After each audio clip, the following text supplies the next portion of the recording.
So welcome back all of you on the platform of Vicco study. आप सभी का स्वागत है। आज हम इस लेक्चर के अंदर बात करने जा रहे हैं लीनियर प्रोग्रामिंग के बारे में। ठीक है।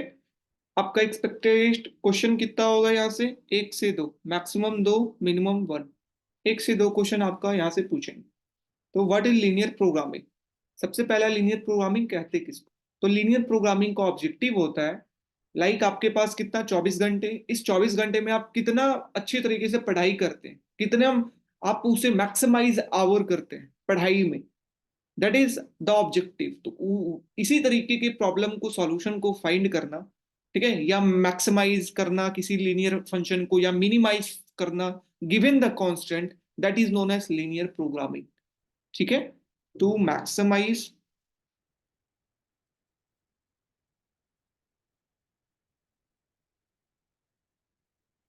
एंड मिनिमाइज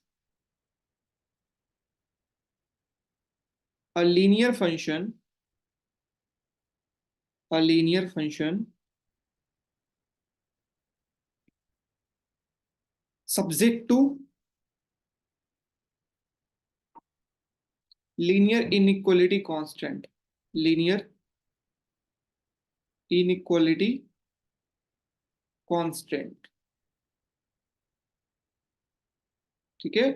ये हमारा मैक्सिमाइज करना है या मिनिमाइज करना है किसी भी हमारा लीनियर फंक्शन को, सब्जेक्ट क्या, कोई कांस्टेंट अगर गिवन है तो हम कैसे किसी लीनियर फंक्शन को मैक्सिमाइज करें या हम मिनिमाइज करें, इसी का स्टडी करना, that is known as linear programming. Okay. अब देखिए, लीनियर प्रोग्रामिंग के अंदर हमें दो चीज पढ़नी है पहले। ठीक है। पहला हमारा जो है, हमें दो चीज पढ़ना है। एक तो हमारा ड्यूअल सॉल्यूशन होता है, ठीक है, और एक हमारा ऑप्टिमल सॉल्यूशन हो, राइट। ओके। हमें दो चीज पढ़ना है। सबसे पहले हमें प्राइमल पढ़ना है। प्राइमल, कि व्हाट इज प्राइमल सॉल्यूशन। ठीक है। नेक्स्ट हम पढ़ेंगे what is duality, what is duality theorem, what is duality solution. देखिए, प्राइमल सॉल्यूशन क्या है।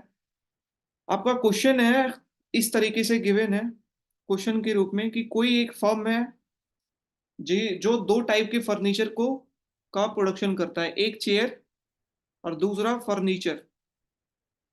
Furniture,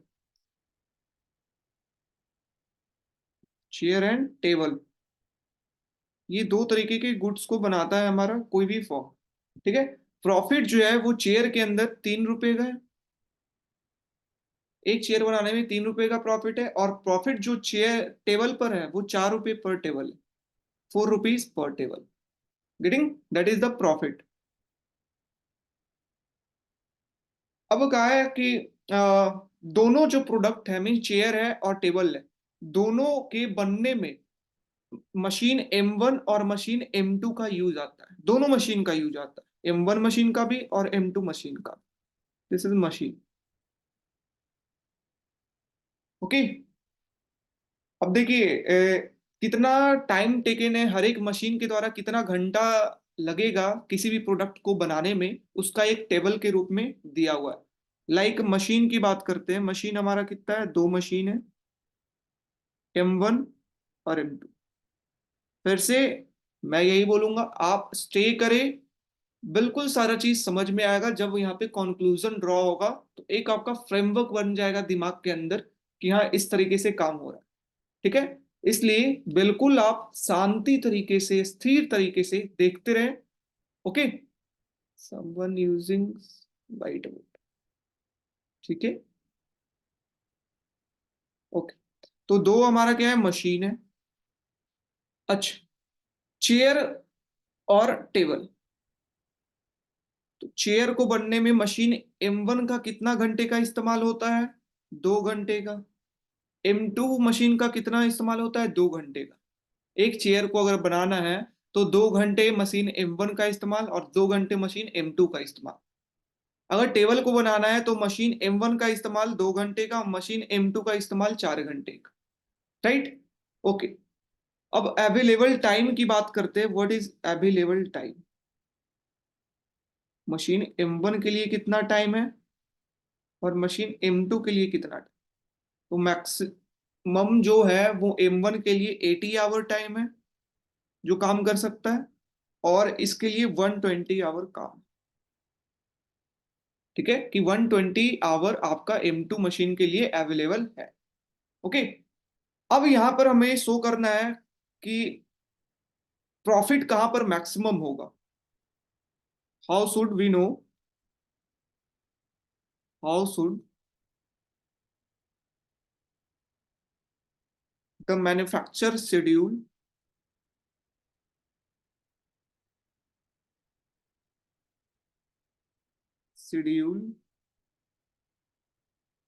his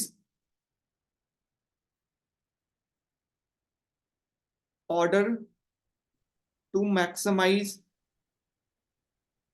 his profit? कैसे मैक्सिमाइज प्रॉफिट को करे मैन्युफैक्चरर? ठीक है, ये हमारा ऑब्जेक्टिव है।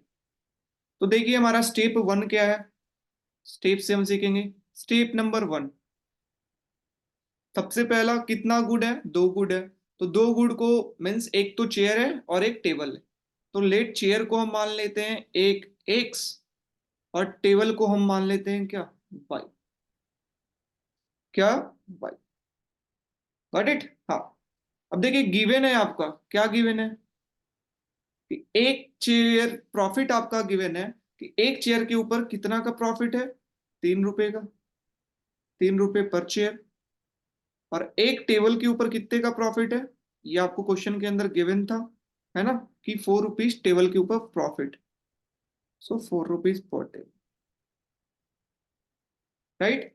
ओके, अब यहां से अगर हमको मैक्सिमाइज प्रॉफिट को करना है तो इसके लिए क्या, 3 रुपए पर चेयर है, मीन्स 3 रुपीज, और क्वांटिटी चेयर का कितना है, तो हमारा प्रॉफिट आ जाएगा चेयर का। वैसे ही टेबल का 4 रुपीज एक चेयर का, और टोटल क्वांटिटी बाई की कितनी है, मल्टीप्लीकेशन, राइट। ये हमारा क्या आएगा, टोटल प्रॉफिट। और इसे हम रिप्रेजेंट किससे कर रहे हैं, जेड से। किसे कर रहे हैं, जेड से। तो दिस इज स्टेप नंबर 1, कि हमारा ये ऑब्जेक्टिव फंक्शन हमें बना लेना है। This is our objective function. Okay, और इस ऑब्जेक्टिव फंक्शन को हमें क्या करना है, मैक्सिमाइज करना। क्योंकि क्वेश्चन दे रखा है मैक्सिमाइज करो प्रॉफिट को, तो ये जो हमने ऑब्जेक्टिव फंक्शन बनाया है उसको हमको मैक्सिमाइज करना।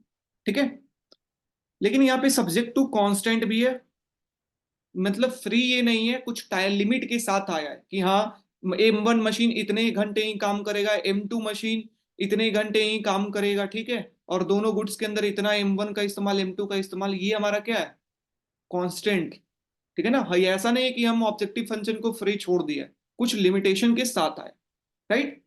तो यहां पर सब्जेक्ट टू कांस्टेंट, अब हमें क्या बनाना है, constant.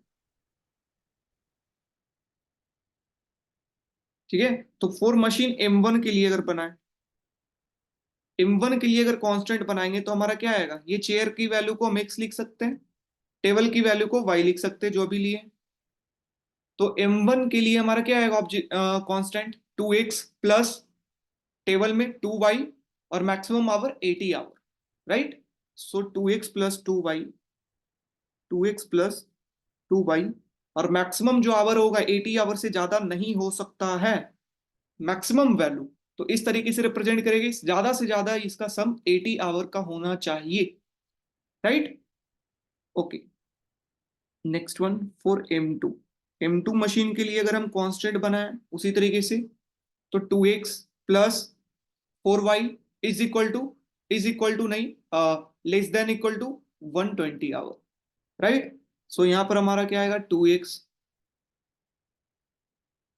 Plus 4y less than equal to 120। तो ये हमने क्या बना लिया, कांस्टेंट। क्या बना लिया है, constant. Getting my point everyone? तो स्टेप नंबर 1 हमारा क्या है, कि हमें जो ऑब्जेक्टिव फंक्शन है वो बनाइए। Step number 2, this is your step number 2। Step 2, हम फिर कांस्टेंट बनाएंगे। क्या बनाएंगे, जो कांस्टेंट गिवन है उस तरीके से हम कांस्टेंट अपना बनाएं। अब देखिए, ये लीनियर प्रोग्रामिंग का अगर हमें सॉल्यूशन देखना है ना, तो हम दो मेथड के थ्रू सॉल्यूशन इसका देख सकते, ठीक है ना। To solve this linear programming we solve through two method, ठीक है। पहला मेथड का नाम है ग्राफिकल मेथड और दूसरा मेथड का नाम है simple method, simplex method, simplex method, ठीक है। हम दो तरीके से इसके सॉल्यूशन को फाइंड कर सकते। तो let's come and solve through graphical method how we can solve this LP, graphical method के थ्रू इस क्वेश्चन को सॉल्व कर, ठीक है। हमारा गिवन क्या था, टू कांस्टेंट गिवन था हमारा मशीन M1 के लिए 2x 2y less than equal to 80, और दूसरा हमारा क्या गिवन था 2x plus 4y less than equal to 120, right. अब यहां से अगर आपको याद हो, यहाँ पर हमें दो लाइन आपको ड्रॉ करना है, राइट। अगर जो क्लास 12th में पढ़े होंगे तो ठीक है, नहीं पढ़े होंगे फिर भी आप समझिए क्या करना। इसको हमें इस तरीके से ट्रीट करना है ना, इस तरीके से ट्रीट करना है कि ये इक्वल टू है। लेट सपोज ये हमारा क्या आ गया, दो लीनियर इक्वेशन आ गए, ठीक है। अब दो लीनियर इक्वेशन आ गया तो दो लाइन आ सकता है, दो लाइन हम ड्रॉ कर सकते हैं। अगर x का वैल्यू 0 है, x की वैल्यू की जगह पे आप 0 रखेंगे तो y का वैल्यू कितना आएगा, 2 से 80 कैंसिल आउट 40। अगर y का वैल्यू आप 0 रख देते हैं तो x का वैल्यू कितना आएगा आपका, y का वैल्यू 0 तो 2x is equal to 80, that is 40, right. So दो पॉइंट आपका आ गया, a इज इक्वल टू एक पॉइंट तो 0,40 है और दूसरा b पॉइंट आपका क्या है 40,0, ये आपका दो पॉइंट आ गए, राइट। उसी तरीके से सेकेंड जो हमारा था ये लीनियर इक्वेशन, इसको भी हम सॉल्व करेंगे एक्स और वाई, और पॉइंट हम निकाल करके लाइन को ड्रॉ करेंगे, राइट। तो अगर एक्स का वैल्यू हम 0 रखते हैं तो वाई का वैल्यू कितना आएगा हमारा, 4 से 120 कैंसिल आउट होगा तो 30, राइट। अगर वाई की वैल्यू को 0 रखते हैं तो 2x is equal to 120 that is 60, getting my point. So यहाँ पे सी पॉइंट एक तो 0, 30 और डी पॉइंट आपका 60,0, ओके। अब आइए यहाँ पे हम लाइन ड्रॉ, ग्राफ ड्रॉ करते हैं। आपको याद हो ये क्लास 12th में भी चीजें करनी थी, लेकिन यहाँ पे कुछ इसका एक्सटेंशन है मॉडल का।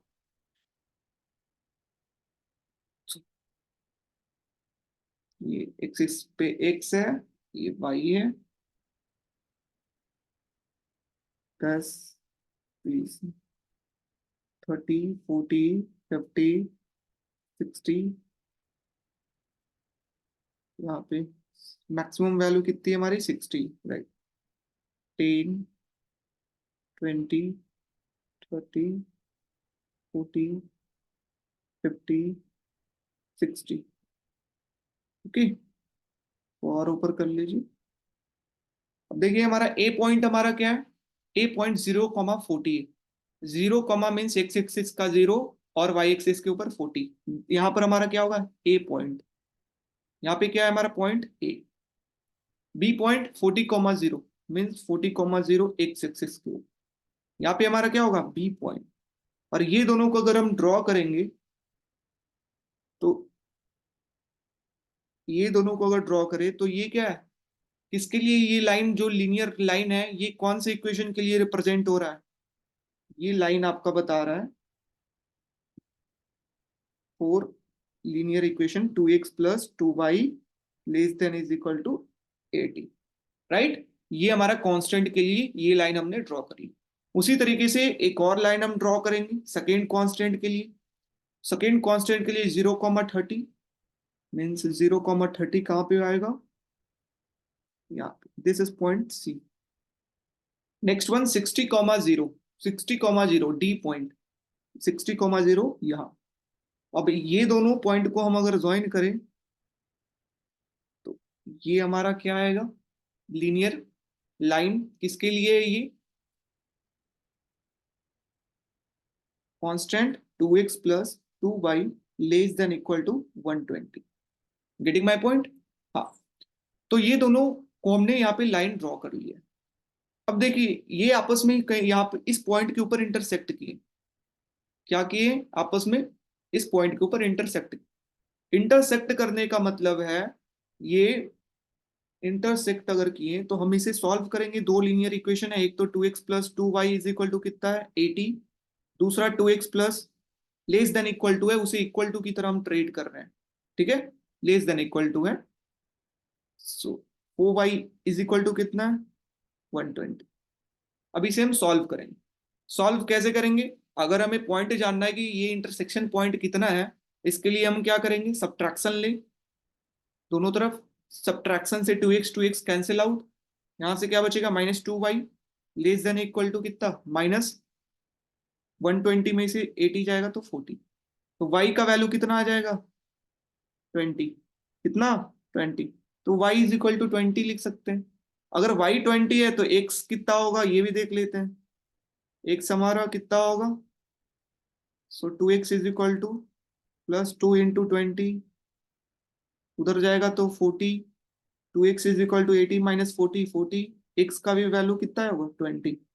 तो इंटरसेक्शन पॉइंट के ऊपर कितना हमारा आएगा 20,20। Getting my point? आप देख रहे होगे यहाँ पे अच्छा अच्छे तरीके से मैंने ग्राफ भी बनाया है। ये 20,20 आपका आ रहा है इंटरसेक्शन पॉइंट के ऊपर।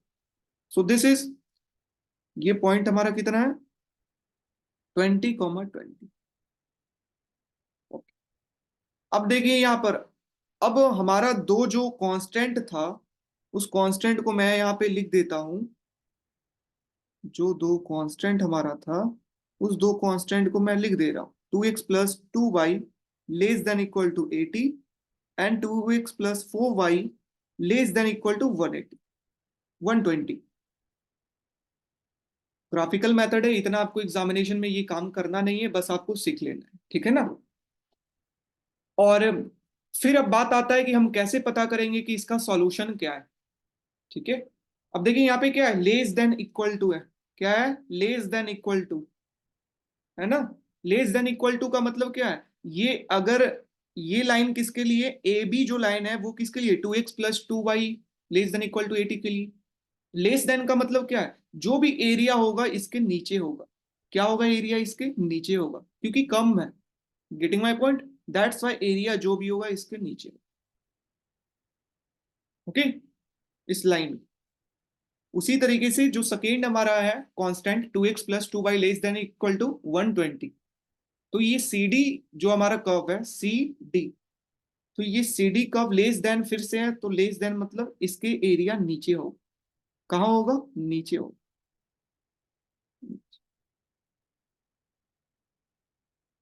अब देख सकते हो कहां पर दोनों इंटरसेक्ट किया है, कौन से रीजन के अंदर दोनों लाइज हो रहा है, दोनों का कांस्टेंट, जहां दोनों रीजन इंटरसेक्ट किए। तो इस रीजन के अंदर क्या है, सिर्फ इस रीजन के अंदर क्या है, सिर्फ इस constant 2x plus 2y is equal to 80 के का है, सिर्फ इस रीजन के अंदर। इस रीजन के अंदर क्या है, सिर्फ कांस्टेंट किसका, 2x plus 2y less than equal to 120 का, क्योंकि इसके ऊपर है ये रीजन, तो इसका रीजन तो है नहीं। तो जहां पर दोनों रीजन का इंटरसेक्शन हुआ है, और कौन से रीजन के अंदर दोनों का इंटरसेक्शन हुआ है, इस रीजन के अंदर दोनों का इंटरसेक्शन हुआ है। Getting my point? देख रहे होंगे ये रीजन रीजन दोनों के अंदर आ रहा है, दोनों कांस्टेंट इक्वेशन के अंदर हमारा आ रहा है ये reason.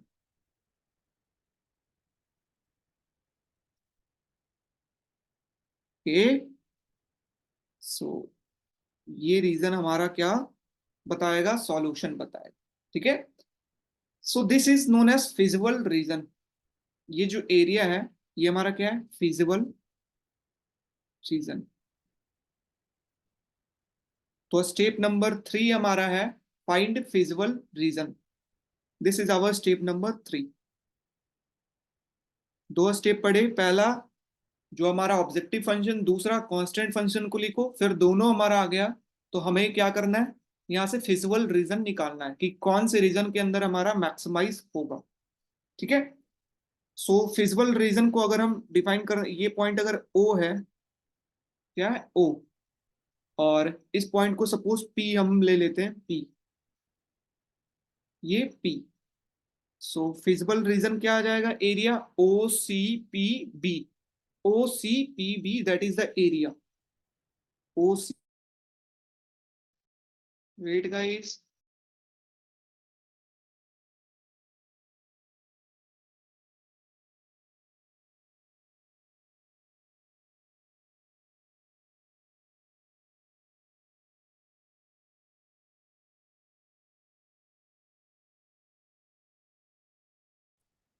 So now we find feasible region. Feasible region पता कर लेने के बाद हमें क्या करना है, according to extreme point theorem, extreme point theorem क्या कहता है कि जो कॉर्नर पॉइंट है फिजिबल रीजन का, जो भी कॉर्नर पॉइंट है वही हमारा ऑप्टिमल सॉल्यूशन देंगे।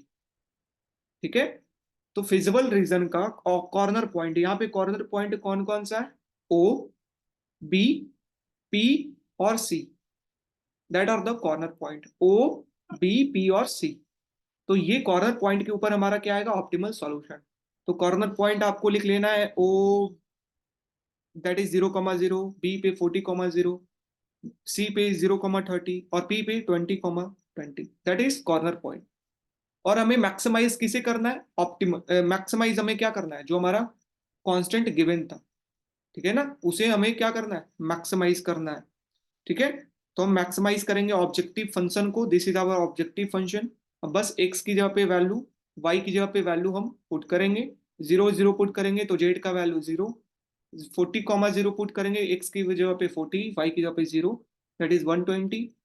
सी अगर पॉइंट 0,30 पुट करेंगे तो 120, और 20,20 पुट करेंगे तो 2 × 20 plus 4 × 20 that is 140।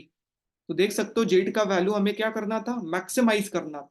Maximise means कहां पर मैक्सिमम वैल्यू है, तो 140, यहाँ पे मैक्सिमम वैल्यू है। और वो कौन से पॉइंट के ऊपर है, 20,20, मीन्स हमारा प्रॉफिट मैक्सिमम हो रहा है किस पॉइंट के ऊपर, 20,20 के ऊपर। और मैक्सिमम प्रॉफिट कितना है, 140। 20,20 का मतलब 20 चेयर और 20 टेबल का प्रोडक्शन होगा, जहां पर हमारा क्या होगा, प्रॉफिट मैक्सिमम होगा। Got it. तो इस तरीके से हम सॉल्व करते हैं।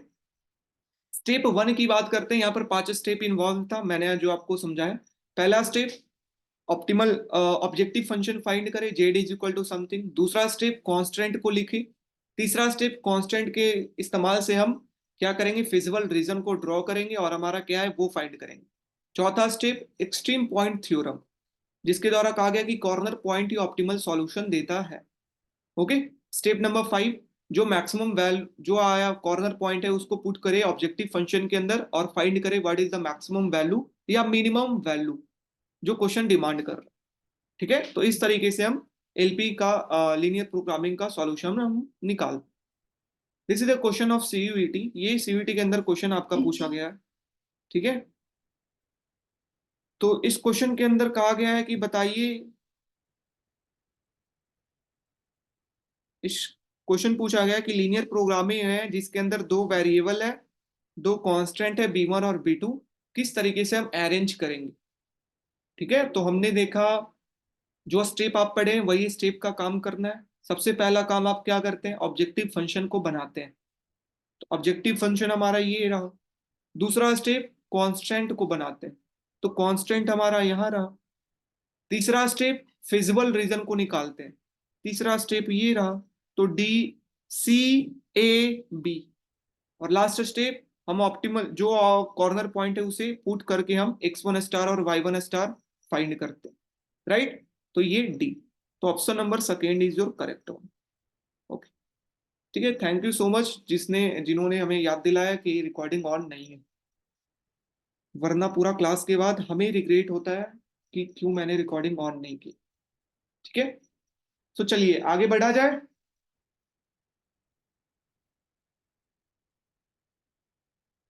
आगे बढ़ा जाए, yes or no. Yes. Okay, सो अब हमें ये जानना है कि क्या मशीन M1 और क्या मशीन M2 फुली यूटिलाइज है। क्वेश्चन है, are the machine M1 and M2 are fully utilise or not.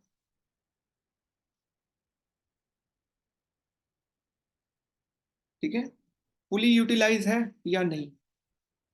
तो फुली यूटिलाइज के लिए हमें क्या, जो m1 के लिए constant, what is the constant for m1, 2x plus 2y less than equal to 80, right. और हमारा ऑप्टिमल बंडल कहाँ पर आया, ऑप्टिमल सॉल्यूशन x स्टार 20 और y स्टार 20। फुली यूटिलाइज का मतलब जितना आवर है, 80 आवर हमारा क्या था, कितना मौजूद है, ठीक है ना, जो प्रेजेंट था कि 80 आवर तक M1 काम कर सकता है मैक्सिमम। तो 80 का 80 आवर अगर यूज हो जाए तो वो फुली यूटिलाइज है, अगर नहीं यूज हो रहा है तो वो फुली यूटिलाइज नहीं है। तो यहाँ पर x की जगह पे वैल्यू हम धरेंगे 20, y की जगह पे वैल्यू रखेंगे 20, और देखेंगे क्या इक्वल है, 40 प्लस 40 दैट इज 80। तो हाँ ये इक्वल है, that's why machine M1 is a fully utilise. Getting my point everyone, getting my point, yes or no, yes or no. Yes. हमें M2 की बात अगर करना है, क्या M2 फुली यूटिलाइज है या नहीं है। उसी तरीके से M2 के लिए हम क्या करेंगे, x की जगह पे पुट करेंगे 20, y की जगह पे पुट करेंगे, ये हमारा 4, ये हमारा नहीं था कांस्टेंट, यहाँ पे क्या था, 3 था, ठीक है। 2x प्लस 3y सेकेंड के लिए हमारा M2 के लिए था। तो यहाँ पे 3 इंटू वट 20, क्या ये हमारा 120 आ रहा है, ये चेक करें। तो हमारा 2x प्लस 4y था, देख लीजिए M2 के लिए हमारा क्या था, M2 के लिए 2x प्लस 4y था, 2x प्लस 4y, ठीक है ना, कांस्टेंट 2x प्लस 4y। तो यहाँ पे आपको वही लिखना है, 2x प्लस 4y। तो ये आपका 4 इंटू 20 दैट इज 40 प्लस 80, तो 120 is equal to 120, means M2 machine भी फुली यूटिलाइज होगा। Got it everyone.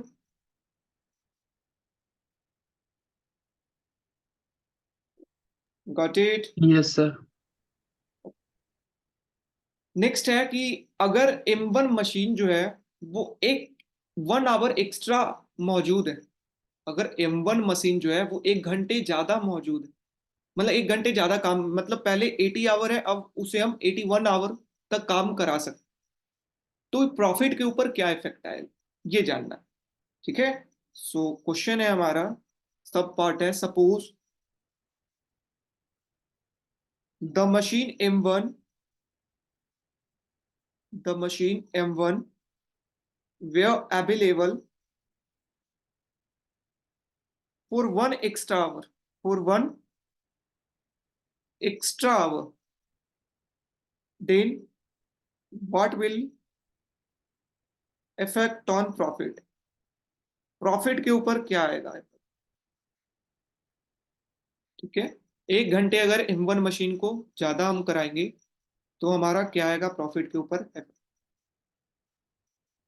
तो इसके लिए अब अगर हम कांस्टेंट को यहाँ पर बनाए तो M1 के लिए क्या बन जाएगा, 2x प्लस 2y, जहाँ पर 80 था वो अब 81 हो जाएगा, और M2 मशीन चेंज नहीं हुआ है तो 2x plus 4y less than equal to कितना, 120। इसे अगर सॉल्व करते हैं हम, y के सॉल्व अगर करें, माइनस माइनस माइनस, x हमारा गया -2y, यहाँ से अगर करेंगे तो पहले 40 आ रहा था, अब कितना आएगा, 39 प्लस 39, है ना, -39, माइनस कैंसिल आउट कर लिए तो 2y 39, तो y का वैल्यू कितना आ जाएगा, 39/2, ठीक है, दैट इज y। ओके, अब हम x की वैल्यू का प्रॉफिट के ऊपर इफेक्ट हम देख रहे हैं, M1 मशीन का क्या प्रॉफिट के ऊपर इफेक्ट होगा, ठीक है। तो हमें x निकालना होगा, तो x कितना होगा, तो x के लिए हमें किसी भी इक्वेशन के अंदर पुट कर दीजिए y का वैल्यू, तो 2 into 39/2 plus 2y less then, y की जगह पे पुट करना है कितना, 39/2, 2 कैंसिल आउट, 2x 81 माइनस 39, ये अगर करेंगे तो ये कितना आएगा, 42, कितना, 42, तो x का वैल्यू हमारा कितना आ जाएगा, 21, 21, कितना 21। मतलब हमें ये पता था कि कॉर्नर जहां पर इंटरसेक्शन होगा उस पॉइंट के ऊपर हमारा क्या होगा, फिजिबल रीजन के अंदर जो इंटरसेक्शन हुआ है उस पॉइंट के ऊपर हमारा ऑप्टिमल सॉल्यूशन आ रहा है। Getting my point. तो एक यूनिट अगर लेबर का हम इंक्रीज करते हैं, एक यूनिट अगर हम मशीन M1 का इंक्रीज करते हैं, तो हमारा जो X1 स्टार है अब वो 21 हो जाएगा और Y1 स्टार जो है वो 39/2 हो जाएगा। Got it. ये हमारा इंटरसेक्शन पॉइंट के अंदर चेंज आएगा, राइट। और प्रॉफिट के ऊपर देखिए तो प्रॉफिट का हमारा फंक्शन क्या था, ऑब्जेक्टिव फंक्शन 3x + 4y, यही ना था। हाँ जी, 3 × 21, y का वैल्यू कितना 39/2, 2 से 2 टाइम हमारा कैंसिल, ये हमारा कितना आएगा 63 प्लस यहां अगर करें तो 370, ये हमारा 1 कितना आ जाएगा 141, 141। तो पिछले बार कितना आ रहा था 140, अब कितना आ रहा है 141। तो एक यूनिट अगर हम M1 मशीन का एक घंटा अगर उसे इंक्रीज करते हैं तो हमारा प्रॉफिट के अंदर कितना यूनिट से इंक्रीज हुआ प्रॉफिट, एक यूनिट। Getting my point. तो 1 रुपये हमारा इंक्रीज हुआ जब हम एक आवर M1 मशीन का उपयोग करना इंक्रीज करते हैं तो। Okay, so therefore profit will be increase by change in profit before, जब 1 घंटे इंक्रीज किया गया तो 141 और पहले विदाउट इंक्रीज 140। तो ये कितना 1 रुपये हमारा प्रॉफिट इंक्रीज। किसी को कोई दिक्कत, एनीवन? No sir. ठीक है, तो इस तरीके से हम पता करेंगे कि M1 मशीन, ये सब पार्ट है आपका। जो मैंने जो मेन था वो तो बता दिया, बाकी ये आपका सब पार्ट होगा कि क्या ये फुली यूटिलाइज है या नहीं है। अगर एक यूनिट हम इंक्रीज कर रहे हैं M1 का तो हमारा क्या इफेक्ट आएगा प्रॉफिट के अंदर। उसी तरीके से नेक्स्ट क्वेश्चन, सब पार्ट नंबर 3 कि अगर एक यूनिट अगर हम इंक्रीज कर रहे हैं M2 का, कितना, एक आवर अगर हम M2 का इंक्रीज कर रहे हैं तो what will be the effect on profit, profit के ऊपर क्या इफेक्ट आएगा ये हमें जानना है। ठीक है, दिस इज क्वेश्चन सब पार्ट नंबर 2, दिस इज सब पार्ट नंबर 3। क्या कह रहा है इसके अंदर, अगर हम 1 hour extra, 1 hour extra for M2, then what will the effect on profit, ये जानना है। तो अगर हम पहले कांस्टेंट, अगर क्या था इनिशियल कांस्टेंट 2x + 2y < 80, और दूसरा क्या था 2x + 4y < 120। यहाँ पर 1 घंटा इंक्रीज हुआ है 121, ये माइनस का साइन, अगर हम इसे लेंगे तो -2y कितना हमारा -41, y का वैल्यू कितना आ जाएगा यहाँ से 41/2, that is 20.5, right. 41/2 that is y। अगर y हमें पता है तो हम x पता कर सकते हैं किसी भी इक्वेशन के अंदर पुट करके, 2x + 2 इंटू 40 y की जगह पे पहले पहले वाले में हम जा करके इसे पुट कर, okay. 41 is an equal to 80, 2x is equal to 41/2 है तो 2 कैंसिल आउट, ठीक है। तो इधर आएगा तो 41 माइनस हो जाएगा, 2x is equal to what, आप अगर इसे करेंगे तो ये सब्ट्रैक्ट 39, x का वैल्यू 39/2, 39/2, तो y का वैल्यू 41/2, x का वैल्यू 39/2। ठीक है, जब हम M2 मशीन को एक यूनिट इंक्रीज करते हैं तो that is our x1 star and y1 star. Okay, अब हम हमारा ऑब्जेक्टिव फंक्शन क्या है, z is equal to 3x + 4y, right. अब यहाँ पर x की वैल्यू को x स्टार y स्टार भी लगा सकते हैं, ठीक है। 3x स्टार, x स्टार हमारा कितना है 39/2, y स्टार हमारा कितना है 41/2, ओके। अगर इसे आप सॉल्व करें, इसे आप अगर सॉल्व करेंगे तो आपका कितना आंसर आएगा? ये पॉइंट में 58.4 से सॉल्व करेंगे तो 2 टाइम प्लस कितना 82, दैट इज 140.5, इसे भी कर सकते हैं अप्रॉक्स 5। ठीक है, तो 140.5 मीन्स कितना यूनिट से इंक्रीज हुआ? पहले था 140, अब कितना हो गया 140.5। तो चेंज कितना यूनिट से प्रॉफिट हुआ है? तो हम कहेंगे profit increase by what? Profit increase by how much amount? 140.5 minus 140, that is 0.5।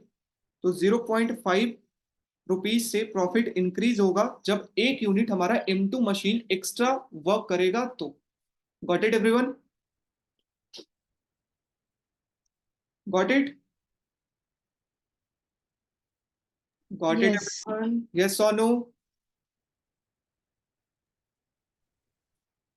Yes or no? अरे, Yes, sir.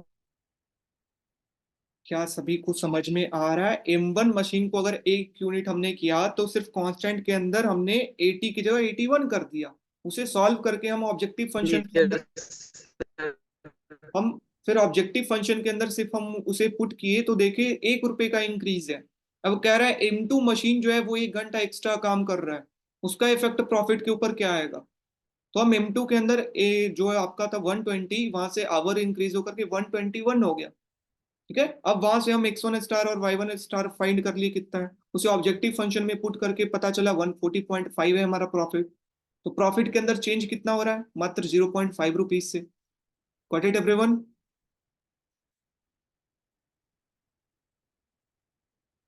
Got it? Yes, sir.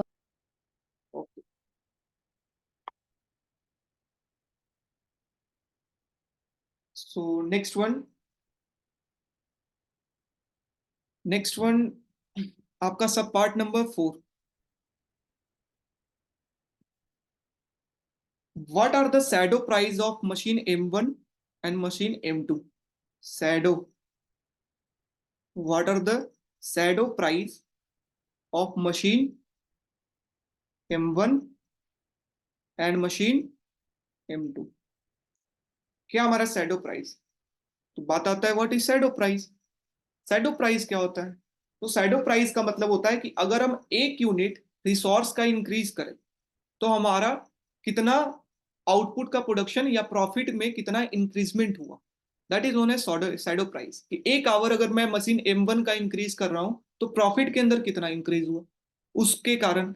अगर एक यूनिट हम M2 मशीन का आवर इंक्रीज कर रहे हैं तो हमारा प्रॉफिट के अंदर कितना इंक्रीज हुआ, ये this is known as shadow price. हम ऑलरेडी फाइंड कर चुके हैं कि अगर एक यूनिट मतलब 80 से 81 अगर हम जाते हैं तो जो इंक्रीज हमारा M1 मशीन का प्रॉफिट प्रॉफिट के अंदर होगा ड्यू टू M1 मशीन, वो कितना होगा? 1 रुपीज। ये हम फाइंड कर चुके हैं, बट यहाँ बस टर्मोलॉजी के अंदर आपको देखना है कि अगर एक यूनिट अगर हम किसी भी रिसोर्स को इंक्रीज करते हैं उसके वजह से हमारा कितना इंक्रीज हो रहा है profit function, that is known as shadow price. Getting my point everyone?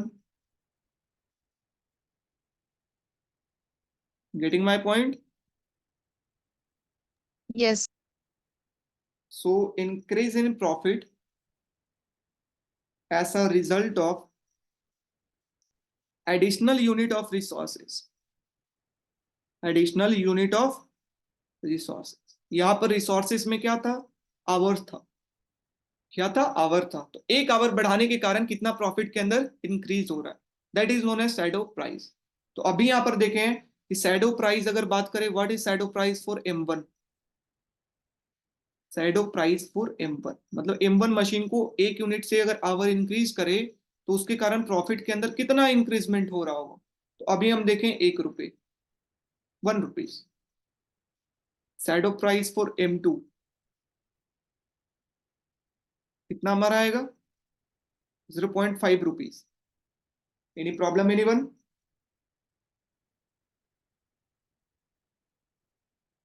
Any problem? No. Anyone?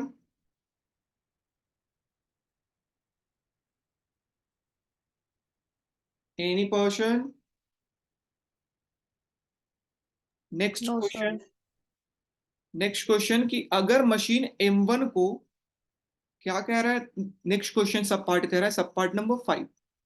अगर मशीन M1 को 5 घंटे के लिए बंद कर दिया गया, कितने घंटे के लिए? 5 आवर्स के लिए बंद कर दिया गया। मीन्स 5 आवर या 3 आवर, जो भी 5 आवर के लिए इसे क्या कर दिया गया, बंद कर दिया, मतलब खराब है। 5 घंटे के लिए इसको मेंटेनेंस के लिए काम नहीं हो रहा है। ठीक है, तो हमारा क्या इफेक्ट आएगा प्रॉफिट के ऊपर, ये देखना है कि अगर M1 मशीन शट डाउन है 5 घंटे के लिए, तो what is the effect on profit. ठीक है, तो M1 मशीन 5 घंटे के लिए शट डाउन है, और अभी देखें 1 घंटे के लिए कितना कॉस्ट पड़ता है, 1 रुपए।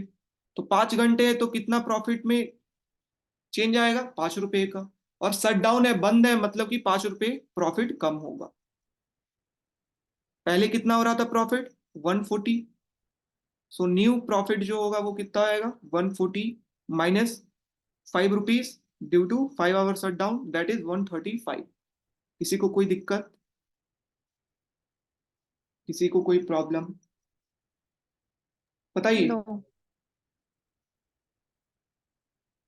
तो प्रॉफिट हमारा डिक्लाइन करेगा कितने, 5 रुपए से, क्योंकि M1 मशीन को 5 घंटे के लिए बंद करे। 1 घंटे का दाम कितना, 1 रुपए था प्रॉफिट, तो 5 घंटे के लिए बंद किया तो 5 रुपए प्रॉफिट कम गया। तो पहले 140 था, अब 5 रुपए डिक्रीज होकर के 135। तो दिस आर सम सब पार्ट जो मैं आपको टोटल बता दे रहा हूँ, सब पार्ट। ओके,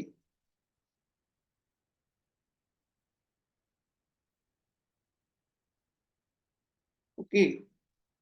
नेक्स्ट वन कह रहा है कि अगर जो कोई फर्म है तो वो डिसीजन लेना चाहता है, उसका जो ऑनर है वो डिसीजन लेना चाहता है कि 1 आवर वो कौन से मशीन को इंक्रीज करे, M1 मशीन को इंक्रीज करे या M2 मशीन को इंक्रीज करे, मतलब हमें 1 आवर इंक्रीज करना है। तो वो ये डिसीजन उसको लेना है कि कौन से मशीन को इंक्रीज करे, M1 मशीन की का 1 आवर इंक्रीज करे या M2 मशीन का 1 आवर इंक्रीज करे। दोनों को नहीं कर सकता, एक ही को कर सकता है। तो कौन से मशीन को करे इंक्रीज ताकि प्रॉफिट मैक्सिमम, आप ही बताइए कौन से मशीन का इस्तेमाल करना चाहिए। 1 आवर सर किसका, M1 का।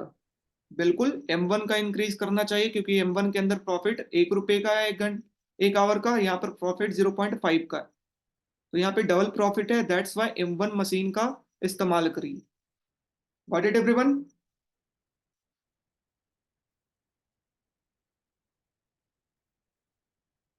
Got it? Yes, sir. Okay, last, your last sub part is, yes sir. Last sub part है। मैं अच्छे से आपको नोट्स यहाँ पे अपलोड कर दूंगा इसका, ठीक है। मैं यहाँ पर आपको समझा रहा हूँ अच्छी तरीके से, नोट्स भी आपको अपलोड होगा जहाँ पर बिल्कुल लिखा हुआ होगा अच्छे तरीके से, वर्डिंग के टर्म में मैं यहाँ पे समझाने की काम कर रहा हूँ। नेक्स्ट सब पार्ट आपका है कि लेट सपोज 2 रुपए से चेयर का प्रॉफिट इंक्रीज हो गया। क्या हुआ, late suppose the profit of chair is increase by 2 rupees. ठीक है, पहले प्रॉफिट कितना हो रहा था चेयर के अंदर, 2 रुपए का, और अब प्रॉफिट शेयर के अंदर पहले प्रॉफिट शेयर के अंदर कितना हो रहा था, 3 रुपए का। That's why we write 3x plus 4y, that is the objective function. Chair के अंदर प्रॉफिट 3 रुपए का।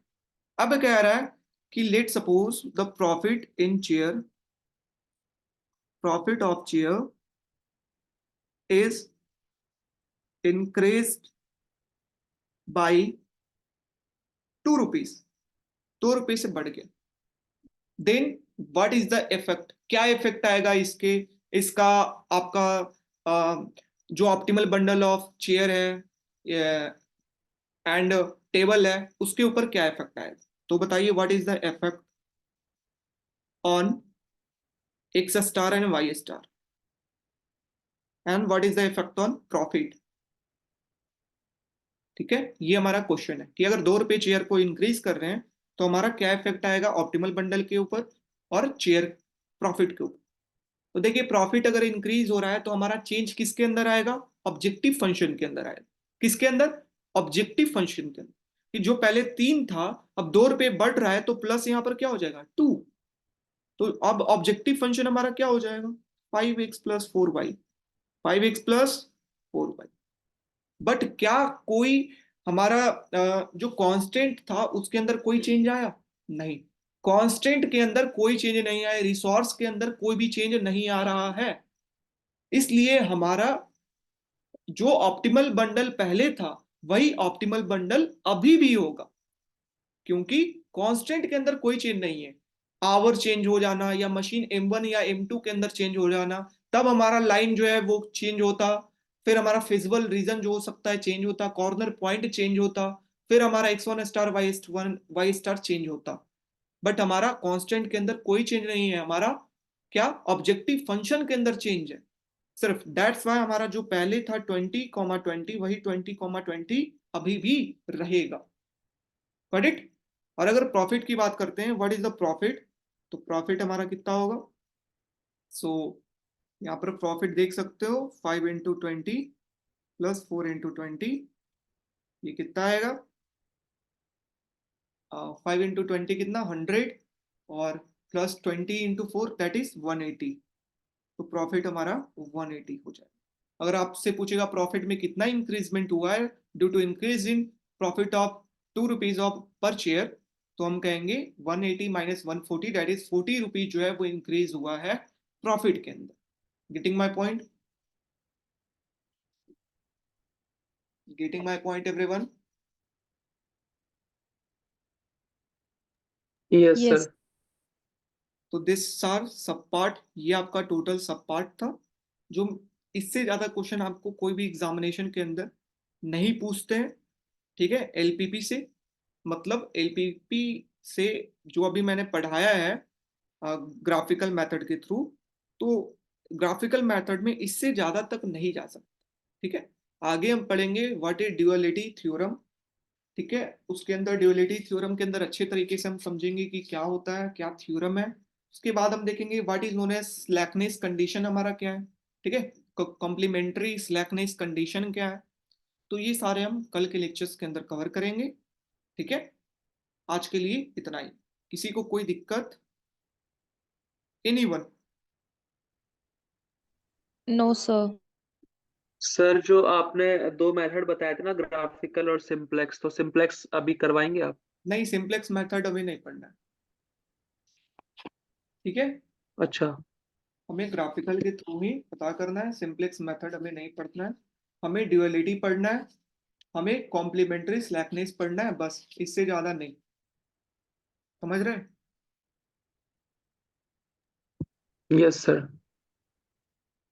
ओके ब्रेवन, ठीक है गाइस। सो देखिए, आप सीयूईटी Okay. के लिए प्रिपरेशन मैं तो आपको पूरा जो है वो पढ़ा दिया हूँ, बट सीयूईटी के लिए आपको क्या पढ़ना है? जो ड्यूअलिटी है ना वहां से क्वेश्चन आएगा। यहाँ से क्या क्वेश्चन आएगा? वही किस तरीके से अरेंज किया आपका। यहां से क्वेश्चन इस तरीके का बन सकता है। ये भी ध्यान में रहना चाहिए कि जो मैं पढ़ रहा हूँ वहां से क्वेश्चन किस तरीके का आएगा। यहाँ से क्वेश्चन डायरेक्ट लिखेगा z is equal to this, दो आपका कांस्टेंट दे देगा 2x + 3y is equal to 20 and 3x + 4y is equal to 25। ठीक है, और आपसे डायरेक्ट कहेगा फाइंड ऑप्टिमल बंडल। डायरेक्ट क्या पूछेगा आपसे? Find optimal bundle. समझ रहे हैं? तो ऑप्टिमल बंडल आपको बनाना है। ठीक है, तुरंत आपको ड्रॉ कर लेना है लाइन, इतना तेज आपका होना चाहिए ताकि ज्यादा टाइम टेकिंग नहीं हो। तुरंत आपको लाइन ड्रॉ करके ये पता कर लेना है कि फिजिबल रीजन कौन सा है, जो कॉर्नर पॉइंट हमारा कौन सा है। फिर वो सारे कॉर्नर पॉइंट को हम इसके अंदर पुट करेंगे। जहां पर हमारा लाइक यहाँ पे कह रहा है मैक्सिमम, इसे मैक्सिमाइज करना है। ठीक है, तो मैक्सिमाइज के अंदर जो साइन होता है वो इस तरीके का होता है, क्या होता है? Less than equal to. अगर मैक्सिमाइज होगा तो वहां पर साइन हमारा क्या आएगा? Less than equal to. उससे ज्यादा नहीं हो सकता है वर्किंग आवर। अगर मिनिमाइजेशन का होगा तो वहां पर साइन क्या आएगा? More than equal to. ठीक है, so this is the difference between max and minimum. ठीक है, तो मैक्सिमाइज आपको करना है, तो जहां पर आपका जेड का वैल्यू मैक्सिमम हो आएगा जिस पॉइंट के ऊपर, उस पॉइंट को हम कहेंगे ऑप्टिमल बंडल, जिस कॉर्नर पॉइंट के ऊपर। तो ये आपको इस तरीके का क्वेश्चन आपसे पूछ सकते हैं, ठीक है, समझ रहे हैं? Yes, sir. हाँ, लेकिन इसके लिए आपको क्या करना है, आपको प्रैक्टिस जो है वो तेजी से आपको आना चाहिए, ठीक है, प्रैक्टिस आपका अच्छे तरीके से होना चाहिए, ताकि आप 1 से 2 मिनट के अंदर, 2 मिनट के अंदर इसका आप सॉल्यूशन निकाल सकते। अगर प्रैक्टिस आपका नहीं है तो आपको 5 मिनट लग जाएगा, ठीक है, 5 मिनट आपको लग जाएगा। आप देख सकते हो कि कितना आपको वर्क है। अ, आप सबसे पहले हमारा क्या काम है, सबसे पहला हमारा यहाँ पर काम रहेगा ग्राफिकल मेथड के अंदर। सबसे पहला काम है, हम ये पॉइंट बनाएंगे कि कौन सा पॉइंट है ABCD, फिर इस पॉइंट से लाइन को बनाएंगे, और लाइन से ड्रॉ करने के बाद हम फिर देखेंगे कि कहाँ पर हमारा ऑप्टिमल फिजिबल रीजन कौन सा है, फिर हमारा पॉइंट आएगा, ठीक है, फिर पॉइंट को हम पुट करेंगे according to extreme point theorem, तब हमारा आंसर आएगा। तो इतना बनाने में आपको 4 से 5 मिनट लग जाएगा, जिसके कारण सिर्फ ये क्वेश्चन नहीं, आपके दूसरे क्वेश्चन को भी इफेक्ट पहुंचेगा, क्योंकि आपके पास रिसोर्स टाइम क्या है, कांस्टेंट, ठीक है, वो आपका कांस्टेंट गिवन है, उसके अंदर आप मैक्सिमम मार्क्स कितना लाना चाहते हैं, that is your objective function. Getting my point? Getting my point everyone? Yes, sir. ठीक है, तो यहाँ से यस सर। यही चीज पूछेंगे, इससे ज्यादा नहीं पूछ सकते हैं कि हमारा एक्सट्रीम पॉइंट थ्योरम क्या है, क्या हमारा स्टेप होता है, किस तरीके से हम ऑब्जेक्टिव कांस्टेंट को लिखते हैं, किस तरीके से हम ऑब्जेक्टिव फंक्शन को लिखते हैं, बस। बाकी कल हम ड्यूअलिटी पढ़ेंगे, या फिर जब हम कल स्लैकनेस पढ़ेंगे तो वहां से क्वेश्चन पूछ सकते हैं, क्योंकि वहां से वन लाइनर की तरीके की आती है, one liner direct. Okay guys, okay, Okay, sir. So thank you so much, मिलते हैं सुबह को, ग्रोथ थ्योरी, हेरोडोमर मॉडल, ठीक है। Okay, sir. किसी को कोई प्रॉब्लम समझ में आया या नहीं आया? ठीक बा? हाँ गया Yes. सर। ओके, सो चलिए मिलते हैं सुबह को 10 बजे, हमारा जो timing. Good night everyone. Good night.